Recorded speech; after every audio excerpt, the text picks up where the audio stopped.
Well, good evening, everybody. I hope you're all doing absolutely fantastic. And if you could let me know if you can hear us, you can see us, and everything looks and sounds okay. And then we'll go through, say, a couple of welcomes to who's in tonight and kind of cover some of the topics that we're going to have a little chat about. But as always, it's good to see Imran has taken the time out of his busy schedule, his incredibly hectic schedule, to join in, get involved in the chat. Well, good evening, everybody. I hope you're all doing absolutely fantastic. And if you could let me know if you can hear us, you can see us, and everything looks and sounds okay. And then we'll go through, say, a couple of welcomes to who's in tonight and kind of cover some of the topics that we're going to have a little. Right, there we go. Excuse me, for some reason my iPad decided to suddenly start playing the live stream. Anyway, so Imran, how are we doing this evening? How are you doing? How's your week been so far? Hey everyone, do you know what? This has been a very topsy-turvy week. It's been really good with clients, new business, opportunities, got some really cool videos out. But it's also been a bit of a bad week because some things I thought I could sort out for a client has gone completely downhill and I've had to give them some really bad news. Ooh, and I'm sure they're annoyed with me a little bit, but I think it's the reality of how my big advice to anyone is when you work on someone else's website where they've had other developers working on it, don't be surprised if gremlins jump out that you didn't know about and they didn't know about, and then all of a sudden everything just goes kaput. It's not my fault, but it's a bit annoying because I really wanted to help them out, but a gremlin has really screwed things up for us badly. Yeah, but other than that, it's been a good week. Other than that, it's been a good week. That's partly good. Well, yeah. It's probably better than mine then because my little boy, let's just say, had an accident that was not his fault. He's 1 year old, by the way, in crash yesterday. So we ended up pretty much the entire evening in minor injuries, then go into the children's sort of A&E. So yesterday was a little stressful, to say the least. So looks like we've all had kind of crazy weeks. Anyway. Yeah. Go on. No, go on, please. No, I was going to say that I think whatever I had is nothing compared to taking your kid to A&E. I think that's far, far worse. I've been there, and it ain't fun. It ain't fun. No, it's not fun. Right, I'm going to quickly answer a question by Ground Pets before we sort of move on. Do you mind if I ask you your hourly rate? I don't really work with clients, so I don't have an hourly rate right now, but generally, when I was working with clients about 2 years ago, it was between 50 and 60 pounds, which is probably about $70, $75 per hour as a bare minimum. But that was only for kind of updates or ad hoc. If they did a project, that was always scoped out and priced out as the project, the entire project, never as an hourly rate, which I'm not a big fan of because it's difficult to justify to clients. The amount of work that you've done and so on. So hourly rates are okay for some things. For other things, I would use them as an internal benchmark for how much you think you should invest in a project and then add 50% on because it's always going to take a lot longer. Anyway, so that's kind of what I would say. Okay, let's go through and do a couple of good evenings to say who's in this evening. Who do we have in? Well, we've obviously got Ground Pets in, so it's good to see new faces here tonight. Thank you very much for joining in. We've got Visual Media. Good to see you in. Rich, always a pleasure to have you here. Hope everything's okay and the families are all good. And we've got, we've got WPTuts. Never heard of him. Michael D, good to see you in. Max, always a pleasure. Shannon, good to see you in as well. Andrea, Eric, good evening from Sweden. We've got Prantu, we've got Shannon, and we've got Tees. Always good to see you in. And we've got a few more people. We've got Pate. I'm never going to say that, so I just popped that up and say good evening to Malaysia. I'm terrible with names. Steve, good to see you in. Linda Sue, always a pleasure to have you joining us. We've got Jean Thompson. Again, always a pleasure to have you guys joining us. Okay, so let me quickly go through one of the topics that I want to kind of talk about tonight, because I think this is something that popped up kind of today, yesterday in the email marketing thing in my email inbox, and it kind of got me thinking a little bit. And it's basically the Elementor Cloud Platform. Now, if you've used the Elementor Cloud Platform up until this point, it's basically been one offering, which is $99 for the year, which gives you your cloud platform and it gives you a license for Elementor Pro. However, they've now decided to change the pricing structure and change it quite considerably. So I know, Imran, you've got your thoughts about the whole cloud platform and so on, but let's take a quick look at some of these prices. So originally, and what I don't like, first of all, is the fact that everything on here is done for a monthly. But if you notice, there's a very, very big thing that says billed annually. You pay X amount of money. So the monthly is totally irrelevant for most users because you're paying up front. So it's already overpriced to what it was. It's now $120, and the renews at $180. So that's basically almost double the price to what you were paying recently. And if we go up to the full platform, the top end one, which is their $49 per month, you will be billed $720 per year. Now, first of all, let's talk about the pricing. And Imran, what are your thoughts on this price increase, shall we say? What do you think about it? Well, I don't think it's very justified. I want to be so careful that I don't cause like loads of hate coming my way when I start talking. But I just don't think it's justified. Like, I understand that, you know, cost of living and all of this and prices going up everywhere, you know, inflation, all of that. But I don't think there's been enough advances with the cloud since it was launched to justify the price hike. There are lots of things still missing. And so that's just on the basic. And if you then go to the, you know, the far end of the spectrum to where you now pay a load more money for loads more licenses and all of that, when you look at what you're getting, is it value for money? And I unfortunately just can't see it. I really can't see it. In fact, I'm even going to go as far as saying, why would you need it? Why would you need it? So if you're a web designer or a developer or something, 9 times out of 10, you would get your clients to sort their own domain and hosting out themselves. They would sort it out. If you want to provide a service, you can do. If you want to deal with the headache of hosting, go for it. But most of the time, you get the clients to buy it themselves, whatever they're hosting. If, however, you are a client, I'd be very surprised if you would ever need that much hosting and licenses anyway. You might need 1 or 2 or 3 maybe. So I'm still scratching my head over at what point is this going to be useful for anyone. But I do feel like the pricing, you know, yeah, okay, $59 for Elemental Pro. The price went up by $10 about 2 or 3 months ago, I think it was. I think it was after Black Friday, in fact, the price went up to $59. So yeah, okay, price has gone up a bit. However, let's be serious here. It is a virtual product. So it's not like Elemental Pro is a tangible product. So even though it's gone up by $10, it's not like the cost of creating it went up $10. No, it's a virtual product. All right, so remember that, okay? So I still feel like there's too much stuff missing. You know, anyway, yeah, I feel like it complicates things, if I'm really honest. You know, we already have lots of licenses for Elemental Pro. And then we had the cloud, it was one price. Now we've got lots of different prices for that. And that's the one thing that I do like about Bricks and some other platforms. And again, I'm not saying Bricks versus Elemental, but I'm saying they have a 2-price model. Single, or you have the unlimited. It's very, very easy for me to get my head round. Even SiteGround, you know, they have like, if you forget the cloud SiteGround, but SiteGround have 3, the basic, the grow big, the grow geek, whatever it's called, right? It's very basic. Now we've got 4 or 5 Elemental Pros, then you got Elemental Cloud. It just starts to get confusing, and I'm gonna let you take over because I don't want to go into my example. You know, cloud and like I want it to be I want it to do well, but I'm just not feeling it. I'm not feeling the cloud. No, I'm just not feeling it.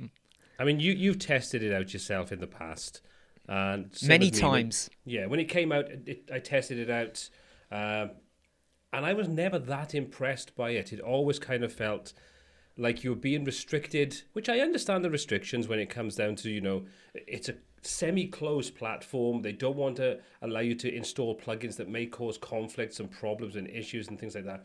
So I totally get where they're coming from with that side of things. But on the other side of it, you're now starting to charge a premium where you could literally just buy your normal Elemental license and you could go to somewhere like Cloudflare, Cloudways, for example, or you could go to SiteGround or any of those that you want to go to, and you could quite easily go ahead and set everything up yourself.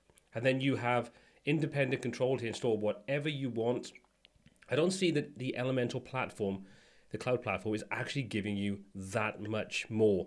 And looking at the pricing side of things on here, now for some reason my iPad has decided it doesn't want to connect up to my screen anymore, so I can't pull the information up like I just did.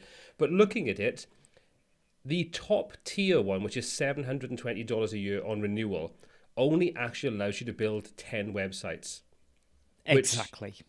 Kind of is a little bit rubbish. Do you know what I mean?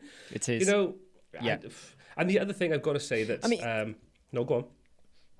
No, sorry. I was just gonna basically say, look. So that's the option you could go with the $720 or whatever it is, or you could spend $280. I know people complain about the price of SiteGround, but I love the customer service and tech support you get. But for £280, it's cheaper in year one, and then the price goes up in year two. But it's about £280.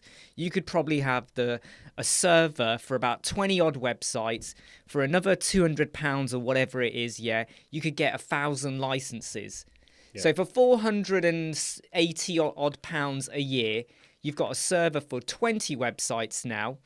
As long as they're not all major WooCommerce, you can easily do 20 on the Grow Big server, and you got 1,000 licenses. You never need 1,000, but you've got it. No. Okay.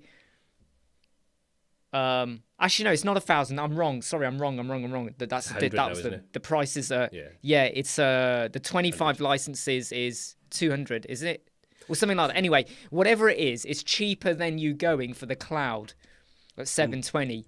At the end of the day, it's cheaper. And what do you get with SiteGround and any other host provider? You get SSL, you get staging site, you get backups, you get email provision as well. You get 24/7 tech support if you ever want to access it. You get access to your file manager. You don't get that with cloud. You don't get file manager. You don't get 24/7. Yes, I know you have support, but let's be honest here, it's the same kind of tech support you get with SiteGround or 20i or other services out there, right? And the fact that you get the email provision, and I know some people will punch me and go, yeah, but get your email from elsewhere. Yeah, I know you could do that. But if you aren't very tech and you don't want to have to buy too much stuff from other places and you want everything to be in one place, it just feels to me like someone isn't looking at the bigger picture here, you know, because like I'd be like going, well, for about half the cost, roughly half the cost, 60%, you could have more websites, more licenses, and you got more stuff to help you out in the long run. I've got to calm down. I'm getting carried away. I've got to calm down. Plus, the other thing I think that's worth considering is that if you go with something like Cloudways, SiteGround, or one of those kinds of dedicated hosting platforms, you're getting technical support from the hosting platform. Now, I don't know where the technical support actually comes from when it comes to the Elementor cloud platform, but let's be honest about it. Elementor support, regardless of what, can be a little bit sketchy at times. Some people get amazing results, you know, and some people are really unhappy with it. You only got to look on the forum, the Facebook group and so on, and you'll very quickly see that there are a lot of people that have positive and some have negative, and there's two definite camps there. But where's the technical support coming from? I kind of feel like what they're doing is just throwing things against the wall and seeing what sticks. And that, to me, isn't necessarily the best way of going about it. So for me, I wouldn't personally want to invest my business into this side of things, because if for any reason you want to stop using Elementor, you know, it's not going to be here forevermore. We all know that. Do you really want to be everything all in on that? Because it means then that if you decide to stop, you've now got to go and get all your domains and move them over. You've got to migrate or rebuild your site on a different hosting account. You've got to set up the hosting account. So you've got a lot more remedial work if you want to get things back up and running. Whereas with this, it might seem easy at the time. Everything is in one place. But when you get fed up and you want to move and go somewhere else, you literally have to take everything that you have as part of this and start completely from scratch. And that in itself can be more hassle than it's worth. I mean, you probably had the same thing. You built client websites on some kind of technology, and then something's gone wrong with that. You've either technical support has really annoyed you and you've moved on to something else, and then you've rebuilt the client's website, or maybe it's just the natural progression. You've moved on to a different technology from what you used 2 years ago. Imagine now if every time you did that, you also had to set up hosting somewhere else, transfer the domain, which can be a pain, install the SSL, and then go and start building the site and all the bits and pieces with it. It's an extra level of complexity and problems that I don't think I would want to have the hassle of. And there's one other thing I want to sort of pick up on that doesn't really affect me these days, and I don't think it affects you that much these days. But if you are an affiliate and you rely on the affiliate side of sales when it comes to Elementor, I think what they've done, which was highlighted to me yesterday or today, to me is a little bit naughty. Now, I don't know if you've seen this, but I did. I saw it. I got the same email. Yeah, if you're an Elementor affiliate, you'll notice that up until this point, selling or promoting the plugin itself, you got 50% of the sale. So the $200 that it used to be, you got $99.50. Now, with this new cloud platform, they've changed the percentage on that considerably. I think the highest percentage is 33%. But you only actually get that on the first sale, the initial sale. So the fact that they've actually dropped the price on all of these to a cheaper overall cost and dropped that percentage down means that there's a much less of an incentive for anybody that promotes Elementor, and up until this point might have been making good bank out of promoting it. Kind of feels like a bit of a kick in the face to anybody that's kind of, let's be brutally honest about it. Elementor's where it is these days from the people that jumped on board at the early points and promoted the living crap out of this because it was so far in advance of whatever was out there at the time. I think without those content creators, I'm not going to name names or anything like that, without those content creators in the early days, I don't think Elementor would have grown at the pace that it did grow and might not even be at the point where it is these days. So it's not saying that we did everything or content creators are the reason for it, but the reality of it is it's content creators that give you those kind of first footholds that pushes products out there that lots of people might not even know about. So it feels like a little bit of you've done your job. We're already now the number one page builder in the market. We're putting all these new things out there, and we're just going to say, we don't need you anymore. So what it feels like is there's too much dilution. It feels like we're going from what was simple into complicated, and what it slightly reminds me of is for those of you that have an Apple store near you, you know that when you go into an Apple store, they're going to have some stuff you've got to get from the Apple store. If you're going to get a Mac Mini or a Studio or whatever, you'll probably want to get it from the Apple store unless there's a really good deal. However, at the same time, they also promote a lot of iPhones. Now, I can tell you now, you're probably going to get a much better deal if you get the iPhone from somewhere else, especially if you're swapping or doing something different. But they try and make out that you got to get the iPhone from the Apple store. And it's starting to feel to me a little bit like, whether it's the affiliates or the cloud or anything else, it's almost like you want a really good deal, you've got to get it from here. Look at all these lovely options we're giving you. But if you just take a step back, you'll see through it and go, actually, it doesn't work out as a good deal. And I think that anyone brand new who doesn't know Elementor very well, I want to build a website. What shall I use? Elementor seems to be really, really popular. They're going to go to the Elementor website. They're going to see all these options. They're going to go, wow, I get a choice. I can get to the cloud and there's all these wonderful options. I'll go for that. They're going to think that they're being rewarded when in fact, you're getting something. I mean, nowhere does it say on the Elementor cloud, by the way, you won't get the email. You're going to have to go sort that out yourself. There's no file manager. There's no like proper backup service. None of that's mentioned at all. And I've said this a few times.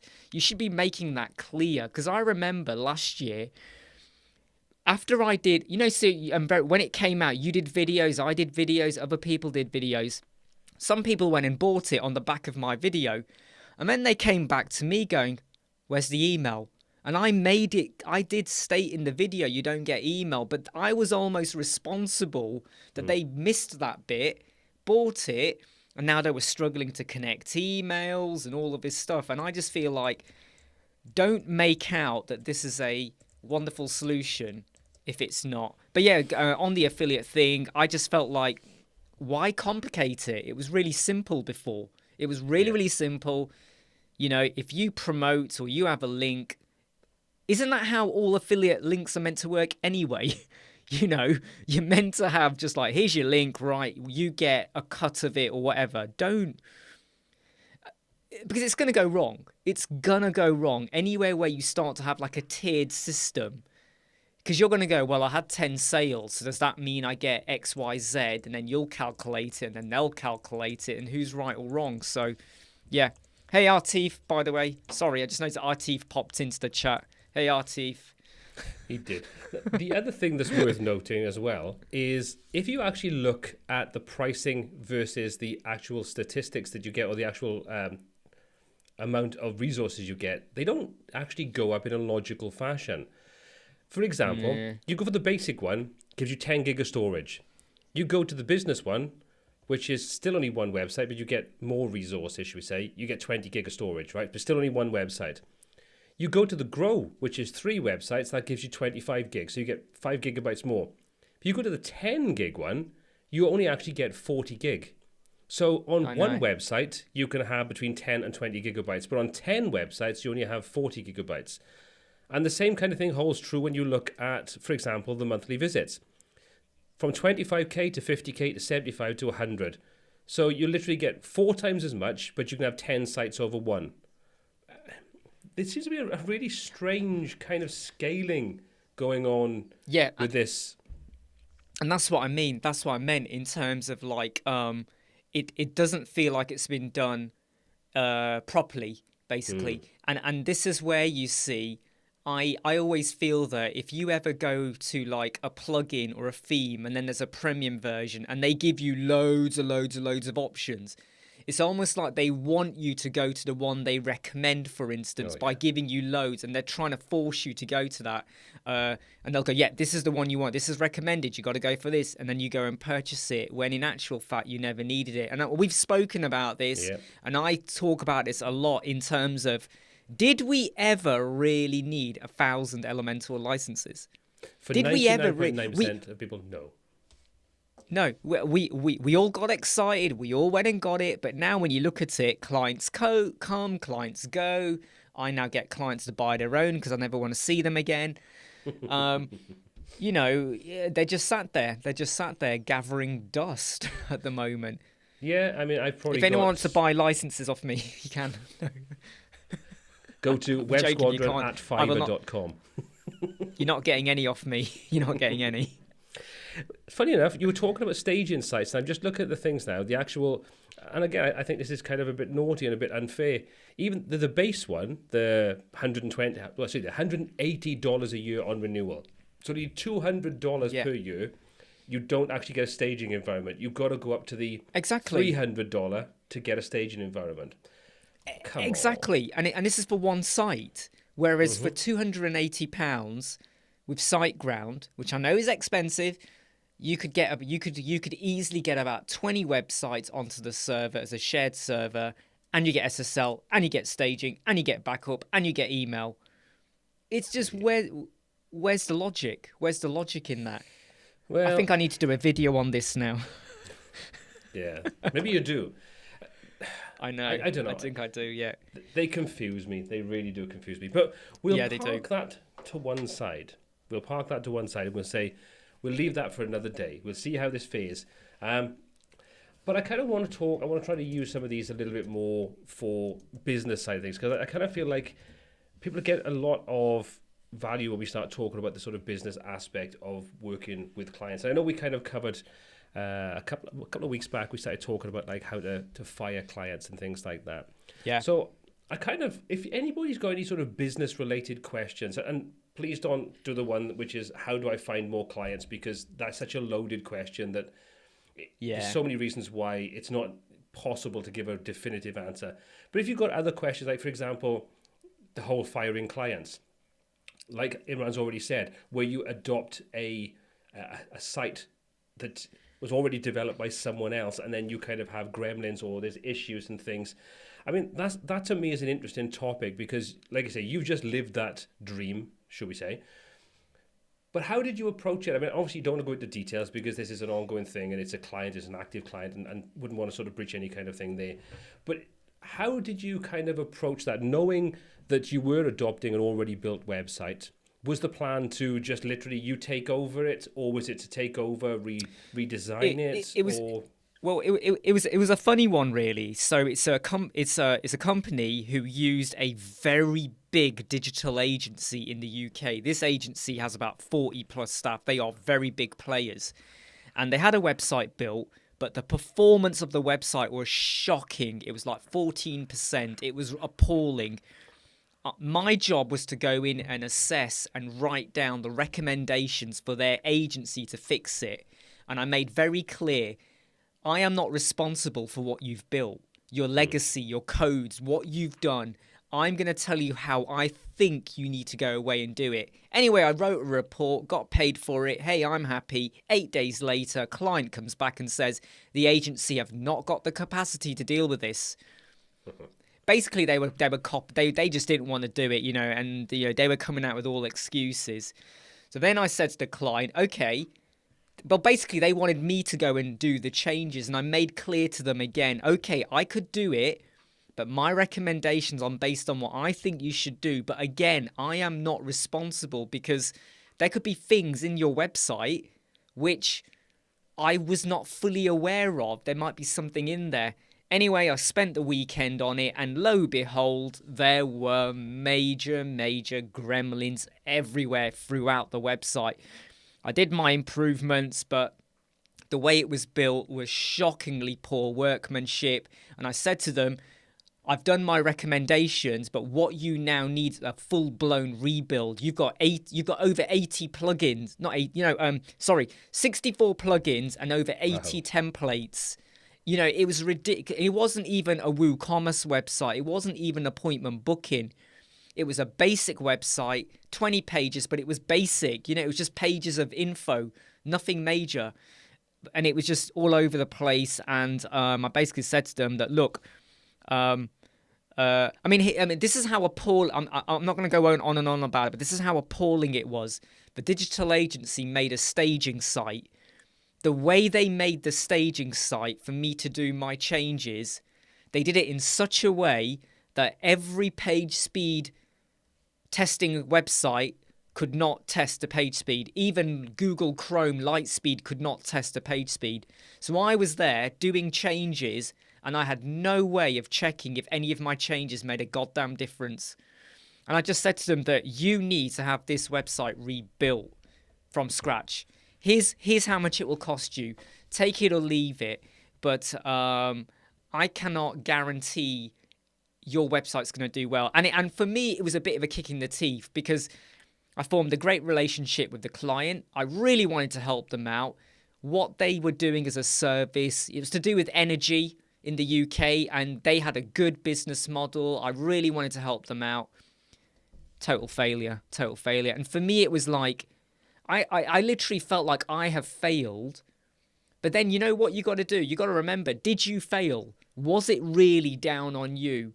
And the truth is that I am not responsible for what someone else has built. And that's what everyone should remember. If you take over someone else's website, and someone has done, whatever's to it, you can do your hardest to redo it. But what you'll find is, I'm going to give a quick analogy, is if you get an extension built by a builder and it's done really badly, don't be surprised if the next builder says, we've got to knock it down.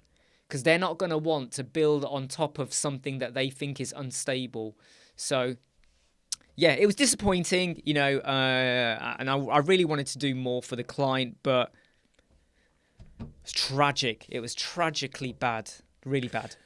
The difficulty is when it comes down to things like that, as a professional, you kind of look at what someone else has created and you have to give a professional opinion. And like you say, sometimes that opinion is, look, what it is right now, where you want it to be, you can't do it with what you have there.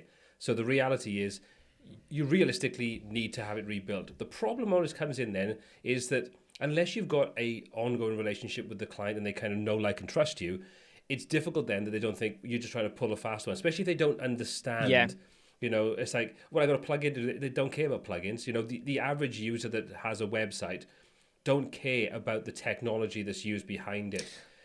They only know when it doesn't work. And the problem you've got then is that once you take over, you become responsible. And this is where I think Yeah. if you do something like that, I think it's definitely worth having some kind of contract in place Oh yeah, absolutely. to stipulate that any historic Yeah. issues you can't be held responsible for.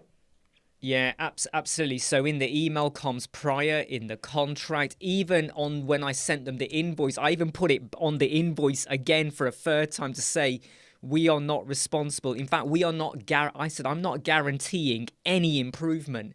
I'm telling you what I think we need to do, but I cannot guarantee it will make a difference. And just to let you know, what really shocked me was that they had. This is how they got 64 plugins, right? Elementor, Elementor Pro, Elements Kit, Ultimate Elementor, Essential Elementor, a flexible panel for Elementor so you can move the panel from the left to the right, sticky header effects for Elementor, and there was something else. I can't remember what it was, but they basically had 8 Elementor related plugins. Wow. All they needed was Elementor Pro, and I said to them, everything they've done, you could have done with Elementor Pro. But for me to remove those other 6 plugins, or most of them, you're gonna have to rebuild every single page. But it was like, I have a feeling that this agency charged a lot of money, because this company, I've seen their company returns. They are not short of cash. Let me tell you now, they are not short of money. But I feel like it, and this is what I really get annoyed about, is how it just gives web designers really bad press. Absolutely. They just sort of think that, and I was disappointed that this company literally were like, they were happy. They knew that I'd been employed to write a report. They were happy with it. They promised that they would deal with the recommendations. And then 8 days after they had the report, they were like, oh, we ain't got capacity. And I was like, it's just shockingly bad. And they're a big company. They're a really big company in the UK. Well, the thing is, I mean, a big company doesn't mean a good company, does it? That's no, the thing. Well, no. I think it's the proof that the size does not matter. Anyway, moving on. So Linda's asked a good question. Do you find the risk of being sued by current clients to be low? Has anyone ever actually been sued? I think this, again, comes down to your documentation. That's the thing that's going to cover you for eventualities. And the one thing that I would recommend from past experience is try to have a contract in place that's flexible enough to allow for changes, as opposed to trying to lock down everything that you will and won't do. This is the thing that I found would alienate potential clients when they have this sort of 12-page contract that's like, this isn't included, we don't do this. It's intimidating, and I think ultimately you end up losing clients. I think if you have a good, simple, clean contract that covers the basics, and you have a project proposal that outlines everything's going to be included in that project, the two complement each other. So when they go, well, this hasn't been done, you go, well, that's right, because that wasn't included, and you've signed this project proposal and the contract that goes with it. Anything that falls outside that is totally acceptable if you want to include it, but I don't have an obligation to do it. But also, you understand that there's a cost implication, and you will be both invoiced and have a separate proposal for that additional work. But if you want more things done as you go through the project, by all means, request whatever you want. If it can be done and I can do it and I think it's viable, we can talk terms about prices and contracts and things like that.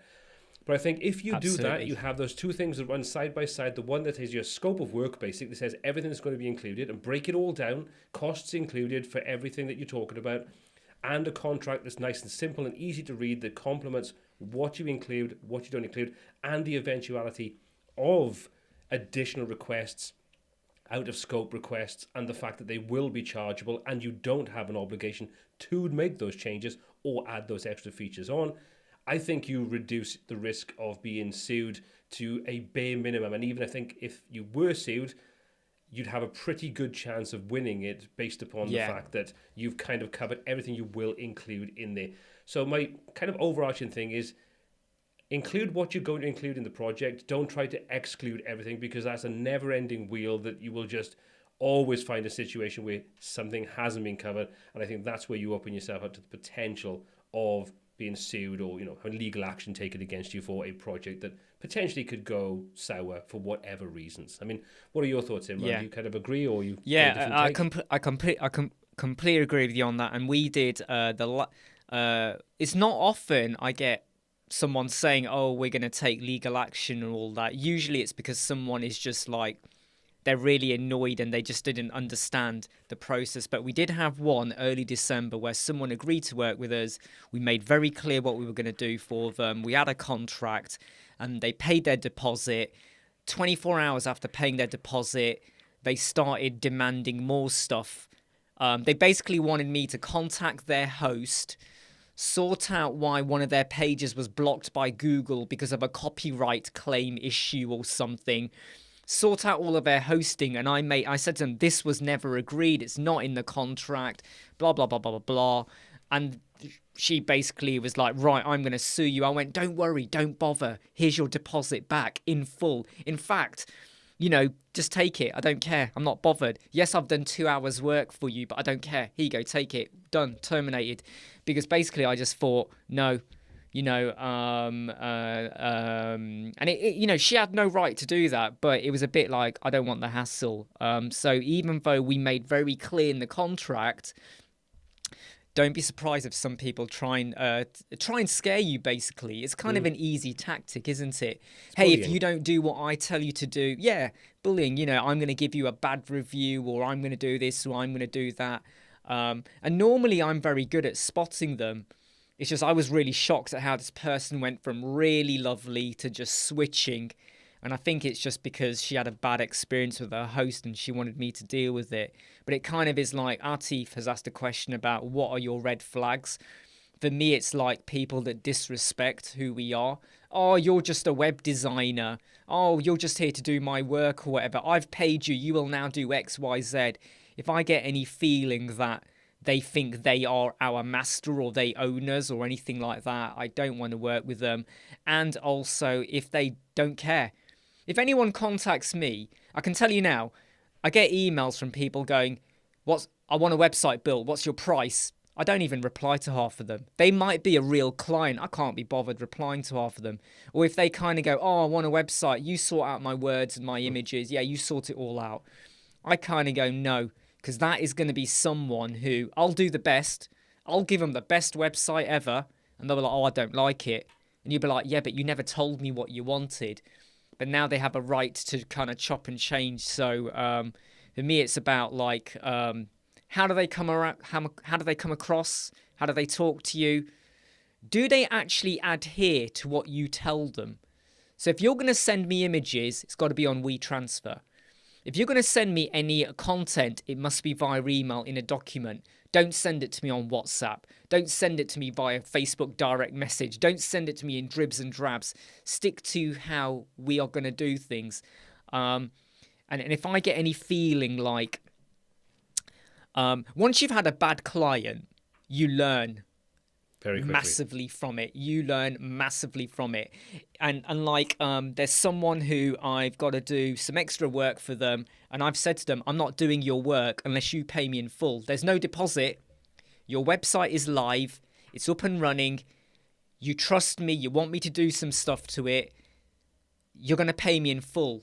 Because I'm not going to do the work and then you could disappear because it's your website, it's your hosting. You know, I don't want to go down the whole thing of chasing you up. So you learn from it and you adapt. Sorry, I could go off into stories and stuff, but I won't. But again, I think this is one of those things that I think we talked about this in the past on some live streams.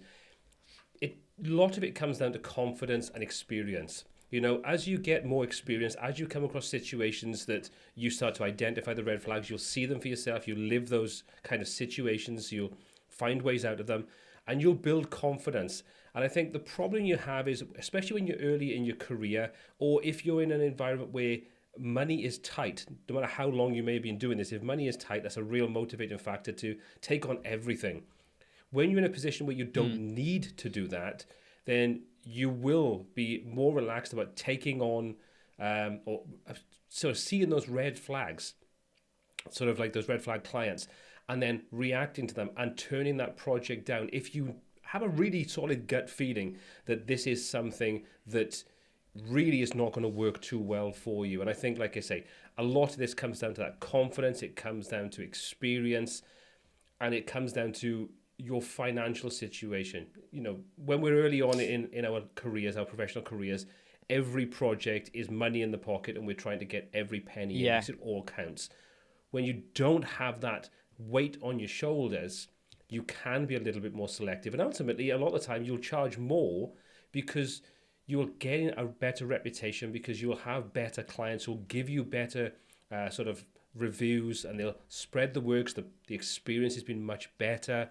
So I think it's all kind of, there's multiple parts that come together to form that. But I want to answer a quick question before we kind of move on, which I'm afraid is going to be, let me just find it a second. Right, this one from the Phoenix. I'm going to do a shameless plug now for my own new pack of documents. So if you want to take a look at it, you can take a look at the Essential Web Designers Documents, which is a collection of documents that kind of covers all the main things you need as a web designer. So if you want to take a look, you can just jump over to essentialwebdesigndocs.com, and you can see it's got client questionnaires, project proposals, and all those kinds of things. These are ones that I've been using for years in my own professional experience, and they're tried and tested. So I do apologize. The question was asked. I didn't pay for this, but it's my bloody live stream, so I'm going to show it anyway. So yeah, if you are looking, maybe take a look at that. That might be something you find useful. Okay, so carrying on from Richard's point, so he politely declined and offered a chargeable editorial review and possible redesign. This is something that, again, kind of comes back to that confidence, kind of understanding what the client is. And when you're not chasing that work, you can be objective and you can give a professional opinion. And if the client just thinks like, oh, well, you're just trying to make me have a new website when I don't need one, they can walk away and find someone that'll take on that project. Yeah, exactly. And have to deal with all that remedial work and that problem. It's just, I don't think it's worth it. I really don't. I think, like people say, the juice is not worth the squeeze. No, I completely agree. And what I would even go as far as saying that, yeah, early on we used to take on work that actually we regret taking on because the clients weren't great. But then I started forming like a bit of a brick wall and going, right, we're not going to work with certain people. And even when there were periods where we didn't have a lot of work on and you kind of go, oh, there's not a lot of income coming in, these are early days, it didn't bother me so much because I then used that time to look at how are we promoting ourselves on social media or networking or forums and stuff like that. You reinvest that time doing other stuff, and then what starts to happen is you start getting better clients because they understand you a bit better. So because if you're busy doing rubbish jobs for rubbish people, it will affect your time in trying to look at other markets, and you just keep dealing with rubbish. So if you do go for a period where a month of no jobs or no work, don't beat yourself up about it. Okay, just try and go, right, I haven't explored this market or this forum or whatever, and just start doing it. You know, use the time wisely because it always pays back. I'm telling you now, it always pays back dividends, all right? And there are lots of people I know who've taken on some advice I've given, who've just started off recently, and they've already got 2 or 3 clients.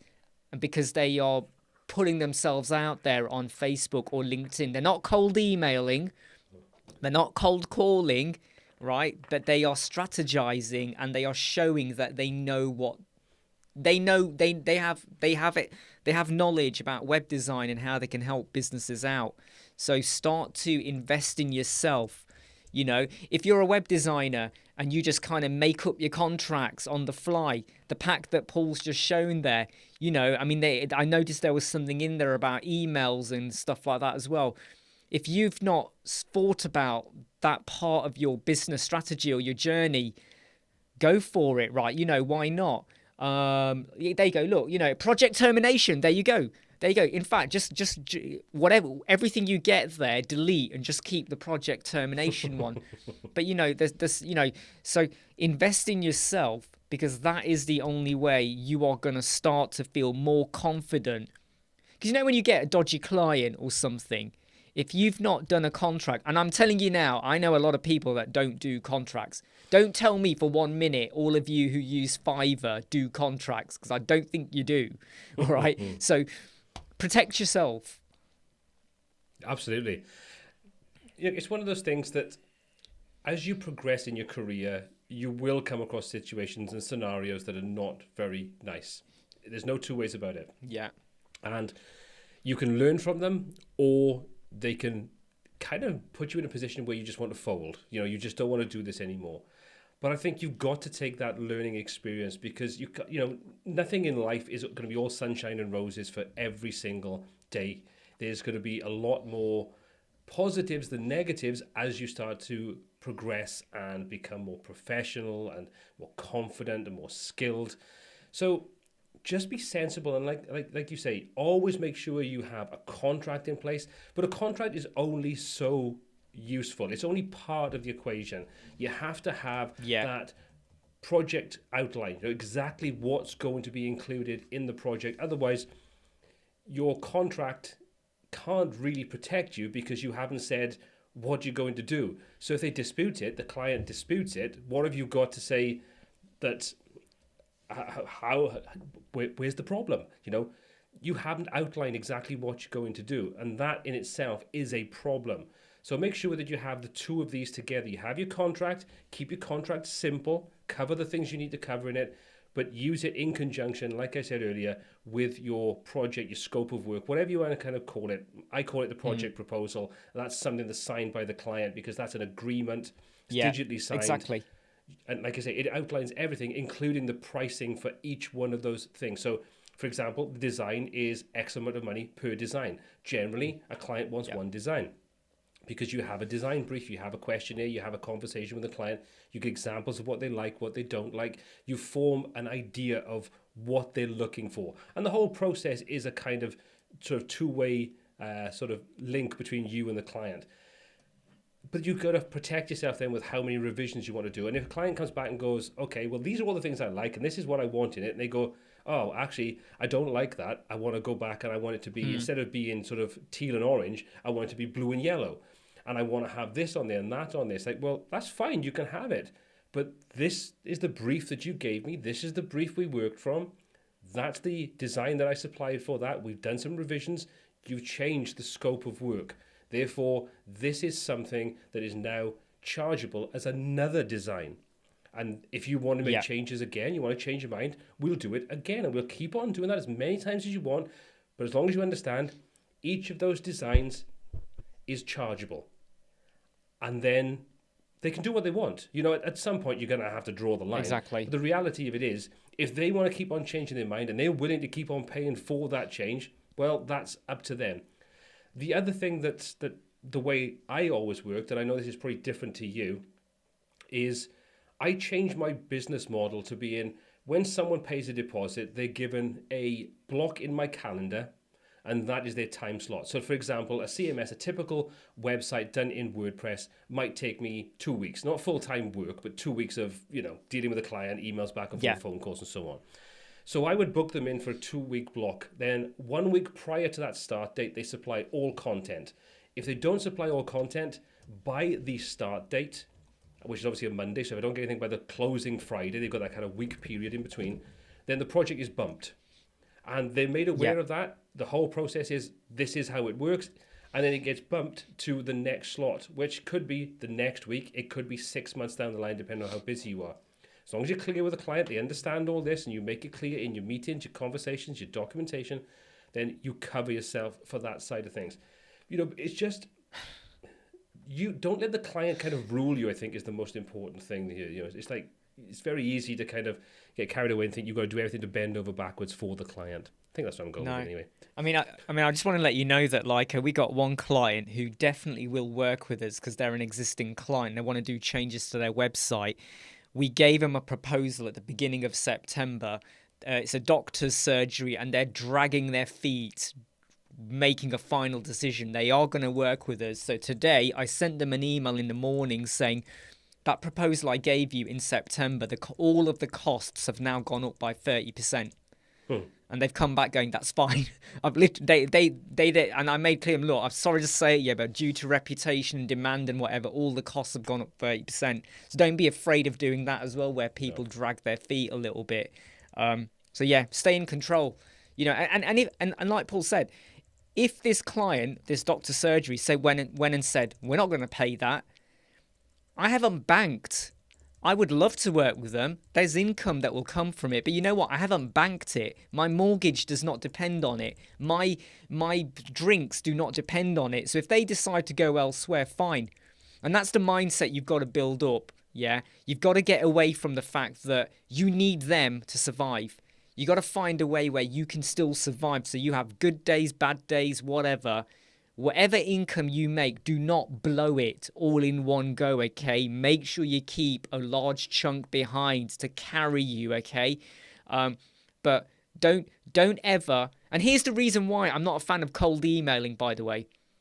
When you start cold emailing and cold calling businesses, you're basically saying, hey, I'm desperate for your work.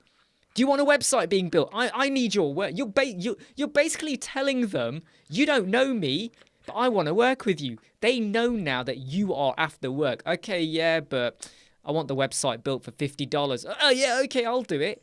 I don't go down that road. No. I don't go down that road. I think you're right. I like to stand my ground. Yeah.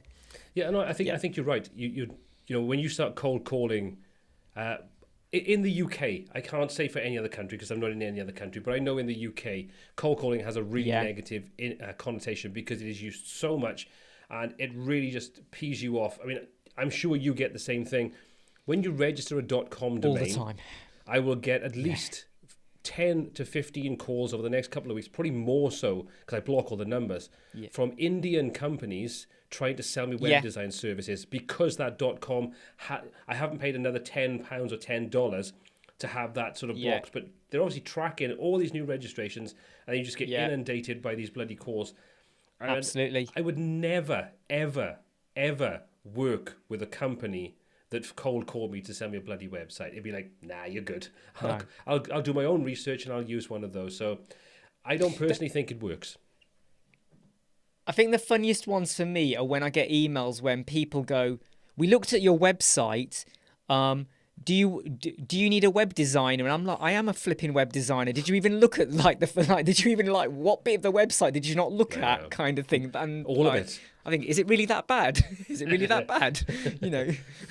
I think what part of the website didn't they look at? All of the website. I think it's just a case of this. So, Martin, I'll quickly answer that question. How many pages do you submit in a proposed design? Generally, what I would do, depending upon how I create it, you'd have a home page, which would be obviously the main page. You'll have, if it's a shop, you'll have a product page, for example, and you might have one additional page. I think that should be enough for people to get a kind of feel for the design, and if they like it, you're going to see the headers, you're going to see the navigation, the footer, the general feel, color scheme, and so on. That's how I always did it. I mean, Imran, what about yourself? Yeah. What are you kind of submitted? Yeah, I try and keep it as brief as possible. So there'll be a page explaining what's the problem we're trying to solve, or what do you want to achieve, how we're going to tackle it, time frames. I don't detail every plugin, so I might say we will use an e-commerce plugin or we will use a booking. I don't name it because I don't want them to just take the proposal and run off elsewhere.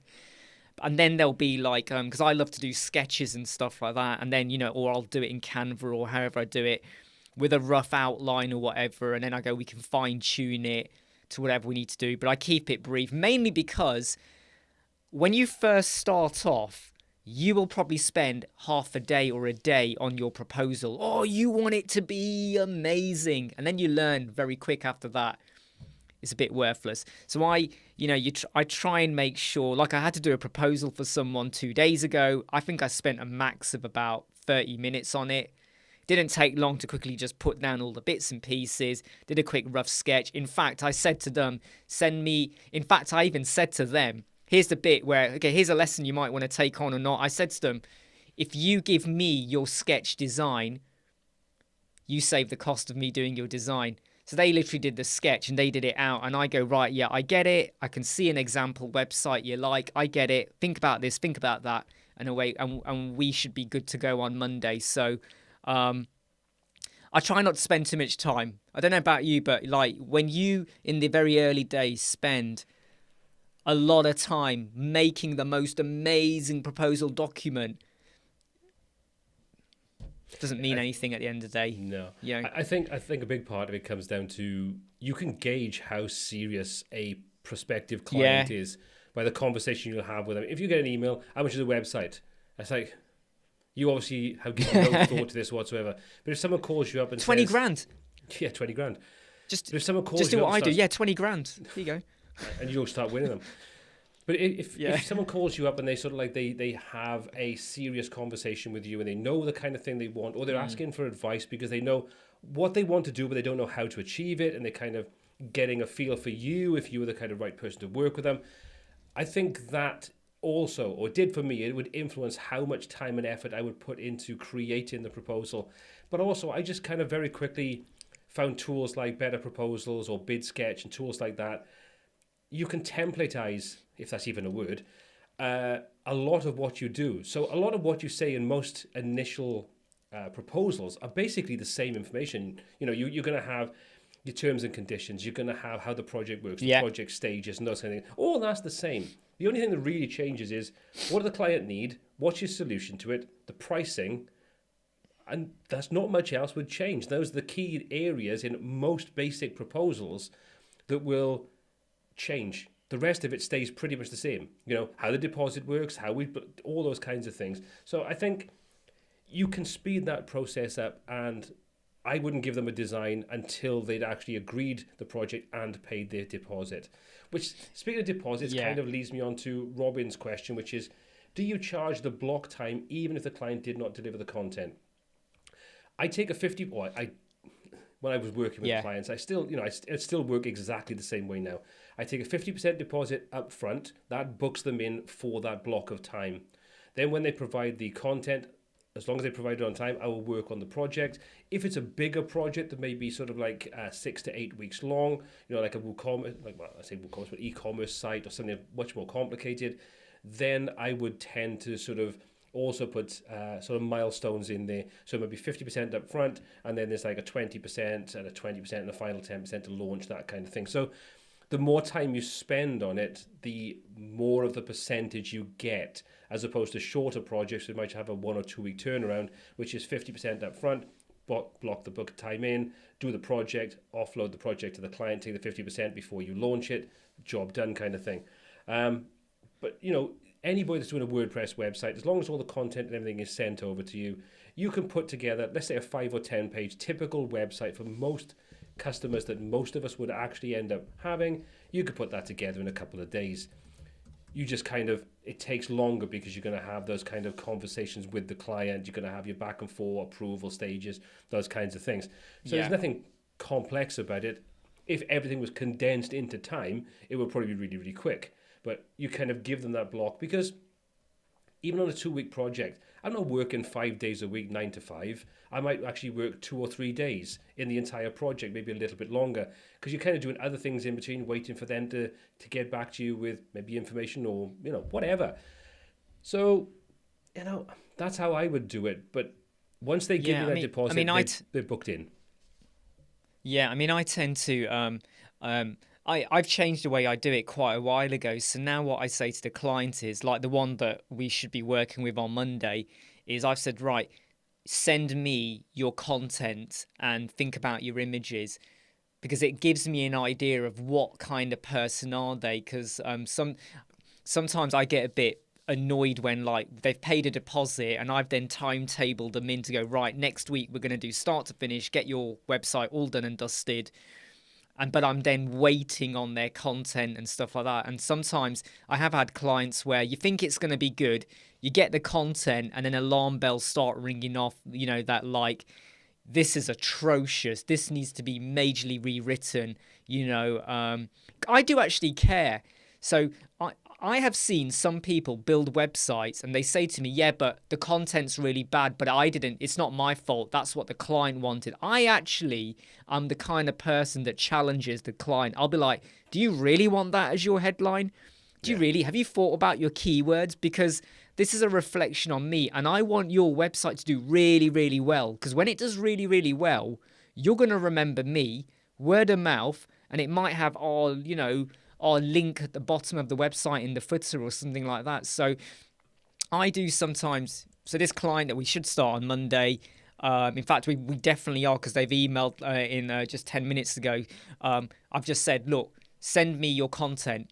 I know what you want, but send me your words, just so I can have a quick. It's going to take me 5 minutes to scan it, and then I'll go. Yeah, we're in the right place, and then we can start the job on Monday, and then they can pay their 50%. Yeah, and again, I think this is one of those areas that if you kind of work on that you don't start the project until the content is sent in.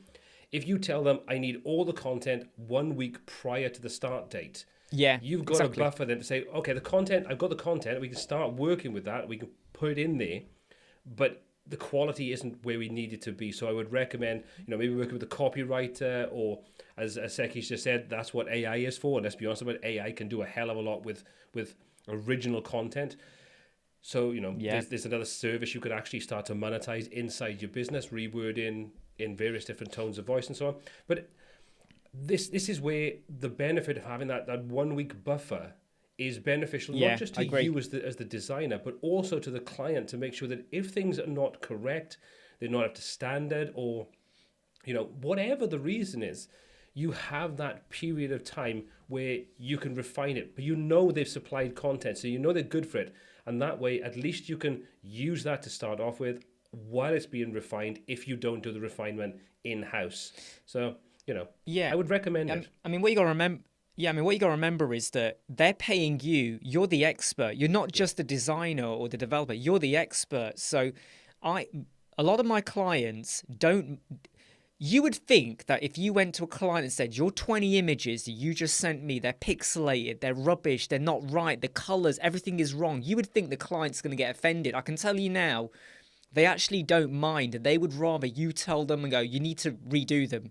You need to do something else. We need to use some stock photography instead, maybe, because this is not going to work. And if you make clear to them that if you care about doing well on Google and people finding your website and wanting to stick around, your images are going to put them off. They actually will thank you for that, because they will now see that you're on their side. Mm-hmm. There's no extra charge, I'll say to the client. It's not going to cost you any bit more, but think about different images and think about X, Y, Z.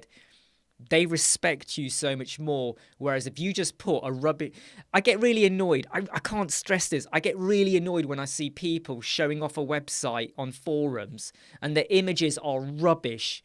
And they go, yeah, but the client wanted that. And I go, did you even tell the client that image is really bad? Oh, no, but the client wanted it. And I sort of go, really? It's your job to kind of protect them. Let them know, no, this is not good. This is the best way to do it. They respect you so much more for that.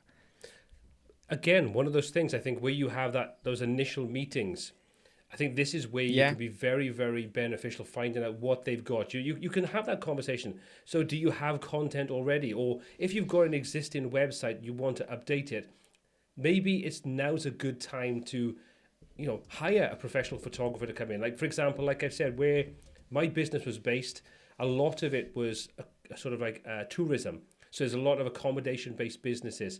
Obviously, when someone's looking to go and stay somewhere, good photography is massive. A good photo could make an average website look absolutely amazing, but could also sell that particular location over another one.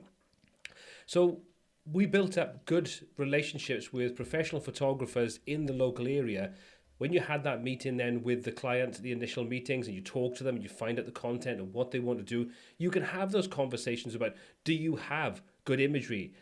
Can you send me some of the images you'd like to use? You know, this could be weeks in advance. Yeah. Then at least you can see the quality of that content, and then you can address any shortcomings in it, and you can say, look, this content could be rewritten. I think there's a better way of doing it. We don't do that in-house, but I can recommend copywriter X, Y, and Z. We've worked with them. We don't get any kickback. These are just, you have a conversation. I'll pass the details on. Same thing goes for photographers. I would highly recommend. Here's a couple of examples of clients' websites where we use this particular photographer so you can get a feel for the quality of their work. Yes, it might cost you a bit of money, but the reality is, if you've got a good website, you've got a good product you're selling, whether that's like accommodation or whatever, and you've got good imagery, good word, all those things are working together in harmony, you will make that money back probably in the first booking, because people will book up where they might not have booked up. And one of the other areas that kind of found real struggle was getting people to realize in this particular industry that online booking, for example, is the most important thing they can do. Because when we book somewhere, and this kind of leads me on to what I want to talk about very, very quickly before we wrap things up, is if you have that, we book on impulse a lot of the time, and we book with cards. You know, people go like, oh, I fancy going away. Let's just go away. That place looks amazing. Let's just say, stick on the credit card, whether we like it or not, but that's what people do. And once you take that immediacy away and that ability to do that, you lose sales. So I think what I've always kind of tried to educate people on when it comes to working with clients is take every barrier you can away from the end result. Absolutely. If booking is your end result, your ultimate goal is to get them to book and pay you money, give them the easiest way to do it. And this kind of goes harmoniously with what you've been saying, and that is, I think, a good designer, a good, sort of designer, web designer, whatever you are, part of our jobs is to educate the client, because probably a big percentage of the people that we would potentially work with don't know enough about, forget technology. Technology is irrelevant. Technology is the means to an end, but they might not understand the best way of doing something. And the number of times I've had conversations with clients or potential clients, and they say they want something, and you ask them, why do you want it? And then they tell you why they want it. Then you say, well, is that the way you would use it? They go, no, I've never even used that. So you go, well, why do you think your client, your customer, whatever it would be, would actually use it? Yeah, exactly. And you kind of plant that seed of, well, I don't use it. I don't know anybody that does use it or do it in that way or whatever it is. So why the hell do I want it? And I've talked myself out of money many times, but what I've done is I've shown the client that money is not my driving factor. Their success is my driving factor. And that instills that know, like, and trust confidence in you as a business person, as a business, as a designer, moving forward. I'll tell you something, and this is a tip for everyone, is that this always goes down really, really well when I'm working with a client. I sometimes I'll say to them, right, I know you're on Facebook and LinkedIn and whatever, and I give them a one-page strategy tailored for them on how I think they need to approach their social media, and I just throw it in for free. And I say to them, it's because I really want you to do well. And they love me for it, and it's sometimes, when you have a good relationship, if there's anything you can do just to help them know that you're not just a designer, and that's something I was speaking about on the Web Squadron live chat yesterday. Somehow I want to change the mindset with how people view designers, that we are not just there to build a website. We are wizards. We are digital experts, not experts, problem solvers. We care, And I know that's generalistic and not everyone's going to care. Some people do just want to build a website, but some of us, we want to see businesses do really, really well, because it helps to justify why we're doing what we're doing, And when one of your businesses is doing well and it's on the back of a website you built, my God, does it feel good. It feels so damn good knowing that you helped them on that journey. Or you've helped change someone's life, but it's something we need to do a bit more of, because I do feel like I mentioned it. I was talking about it yesterday in that, when someone goes, hey, what do you do, Paul? And you kind of go, oh yeah, I design websites. And they go, oh, That must be really easy. Oh, do Yeah. you earn a lot? Oh, what? You just got your feet up all day. Oh, you work in IT. You go, no, it's not IT. Oh, you work in IT. You know, and I feel like there does need to be something that happens. To just build up the fact that to build up the respect for what we do, but also to make people understand that we do care. And all that. Seki just says they work with Wix. Oh my god, I'm gonna have to just hide that now. I'm gonna hide that part of the screen. I gotta ban him now. Should I ban him? Yeah. There's nothing wrong with Wix. There's her. nothing wrong with. No. No. This kind of leads me on to the last thing I want to say, and we'll kind of wrap things up then, like I say, because I'm always conscious of the timing. What I always said to potential clients was that I'm not just building a website, I'm building a relationship with them. In the fact that my whole goal is that if I can help them succeed, then I succeed, because they're going to come back to me. They're going to have the next website developed. They're going to have another website if they've got another idea. They're going to tell their friends, their family, their pets, their dogs, their kind of like their business friend that they've met down the pub that they've known for 3 minutes. Yeah. But they're going to say, when someone says like, oh, where'd you get your website done? Go speak to him. Did an amazing job. Love what he does. And that is so much more important than that quick buck where you just get the job done, close the door, say goodbye, and that's the end of that relationship. Worst thing ever. I just want to touch on something that Artif has said, and again, this is something I speak on a lot about, that people always say, yeah, but why do you charge so much? Because Fiverr, I can get it cheaper on Fiverr. And here's the analogy I always give to them. I say, right, if you want to get from here to there, you could go in a car. You could, if you want, go and get like a BMW Series 8, whatever, flash and everything, fantastic car, right? Or you could get a basic car. If you want to get the basic car, they both do the same thing.